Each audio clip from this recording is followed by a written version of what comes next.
Hello welcome back to my YouTube channel. ഇന്ന് മഴ തോർന്നു നിൽക്കുകയായിരുന്നേ കുറച്ച് നേരം. അപ്പോഴത്തേനും ഞാൻ പെട്ടെന്ന് മുറ്റമൊക്കെ ഒന്ന് തൂത്തേക്കാമെന്ന് വിചാരിച്ചു. ഒത്തിരി ദിവസമായി മുറ്റം തൂത്തിട്ട്, മഴ കാരണം കണ്ടോ ഇപ്പം മഴ പെയ്യും എന്നുള്ളൊരു സെറ്റപ്പിലാണ്. എന്നാൽ പോലും പെട്ടെന്ന് തൂത്തേക്കാമല്ലോ എന്നോർത്തെ. കുറേ ദിവസം ആയതുകൊണ്ട് തന്നെ മുറ്റം ഒപ്പിടി കുളമായി കിടക്കുമായിരുന്നു കേട്ടോ.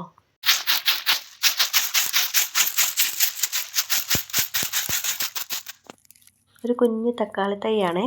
ഞാൻ പിന്നെ അത് കളഞ്ഞില്ല. പെട്ടെന്ന് മഴയ്ക്ക് മുമ്പ് തൂക്കണമല്ലോ എന്നോർത്ത് പെട്ടെന്ന് അങ്ങ് തൂത്തുവാരി വരുന്നത് കേട്ടോ. കണ്ടോ, വെയിൽ കണ്ടോ ചെറുതായിട്ട്. അങ്ങനെ ഫൈനലി നമ്മൾ ഡ്രസ്സൊക്കെ വിരിച്ചിട്ടു, മുറ്റമൊക്കെ തൂത്തു. എൻ്റെ സൂത്രം കാണിച്ചിടാവേ.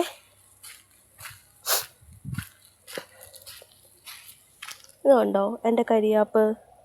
എന്താ ഇങ്ങനെ ഉണ്ടോ, ഇങ്ങനെ പോവുക. ഇതുണ്ടോ, നന്നായിട്ട് വന്നതാണേ. പക്ഷേ ഇത് മാത്രം ഇങ്ങനെ പോവുക. എന്ത് പറ്റിയെന്നറിയില്ല. ഇതുണ്ടോ, ഇങ്ങനെ അടർന്നു പോരുക. മഴ പെയ്തിട്ട് വല്ലതാണോ? സങ്കടം വരുന്നു. പക്ഷേ ഇത് കണ്ടോ, ഇവന് കുഴപ്പമൊന്നുമില്ല. അങ്ങനെ പിന്നെ സൂത്രം കാണിച്ചിട്ടാവേ. നമ്മുടെ കപ്പളമാണേ. ഇതുണ്ടോ, ഇതെന്ത് ടൈപ്പ് കൂണാ? ഇതുണ്ടോ എന്താണെന്ന് അറിയത്തില്ല. നോക്കാം. ഇവിടെ വാനില കണ്ടോ. വാനില ഇവിടെ വരെ പോയി. ഇത് സർവ്വസുഗന്ധിയാണേ. ഇതുണ്ടോ, സർവ്വസുഗന്ധി. അതുപോലെ തന്നെ സർവ്വസുഗന്ധിയുടെ ചെറുത് നമ്മുടെ റംബൂട്ടാൻ. ഇതുണ്ടോ, കൂർക്കയാണേ. ഞാൻ വേറെ സൂത്രം കാണിച്ചു കേട്ടോ. പള്ളയാണ് മൊത്തത്തിൽ. ബീറ്റ്റൂട്ട് ഇവിടെ ഒരെണ്ണം ഉണ്ടായിരുന്നു, പക്ഷെ അതെവിടെ പോയിന്നറിയില്ല. മഞ്ഞൾ, കസ്തൂരി മഞ്ഞളാണേ. എങ്ങനെ ഒരു വിശേഷം ഉണ്ടോ.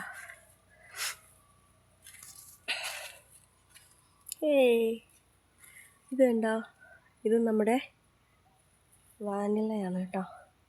മുളകയിലൊക്കെ കണ്ടോ തിരിയൊക്കെ വന്ന് തുടങ്ങുന്നുണ്ടോ, കുനുകുനാ തിരി. കറ്റാർ വാഴയിൽ പുതിയ കുഞ്ഞുങ്ങൾ വരാൻ തുടങ്ങി. ഇതൊരെണ്ണം. അതുപോലെ തന്നെ ഇതുണ്ടോ, അനദർ വൺ. ഇതുണ്ട്, മഴ സമയത്ത് നമ്മുടെ ഇതിലേക്ക് വന്ന് നിൽക്കുന്ന ഇലകളാണ്. രസമല്ലേ? അത് പുതിയതാട്ടോ, പുതിയ കറ്റാർ വാഴ ഇത്. അങ്ങനെ മഴ പെയ്യുമ്പോഴേ സാധാരണ കൂൺ ഉണ്ടാവാറുണ്ട്.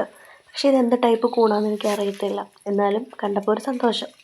അപ്പം okay, thank you for watching. എല്ലാവരും സപ്പോർട്ട് ചെയ്യുക കേട്ടോ.